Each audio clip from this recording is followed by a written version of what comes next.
মদিনার একটি ছোট্ট কাঁচা দেয়ালের কুঁড়ে ঘর। কোনো জাঁকজমক বা ধনসম্পদ ছিল না, ছিল শুধু একটি চাটাই এবং আল্লাহর জিকির। এটি ছিল রাসূল সাল্লাল্লাহু আলাইহি ওয়াসাল্লামের আদরের কন্যা হযরত ফাতেমা রাদিয়াল্লাহু আনহার বাড়ি। তিনি হলেন জান্নাতের নারীদের সর্দারনী হযরত ফাতেমা রাদিয়াল্লাহু আনহা। তার জীবন ছিল চরম কষ্টের। সারাদিন নিজের হাতে পাথরের জাতা ঘুরাতে ঘুরাতে তার নরম হাতে ফোস্কা পড়ে গিয়েছিল, আর উনুনের ধোঁয়ায় তার কাপড় মলিন হয়ে যেত।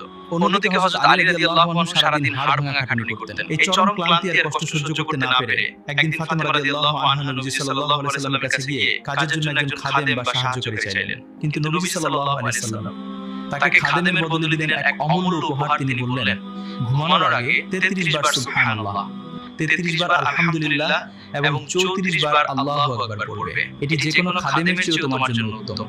ঘরে চরম ক্ষুধা থাকলেও তার সবর বা ধৈর্য ছিল পাহাড়ের মতো অটুট, আর এই অসীম ধৈর্যের কারণেই তিনি জান্নাতের সর্দারনী হয়েছেন। হযরত ফাতেমা রাদিয়াল্লাহু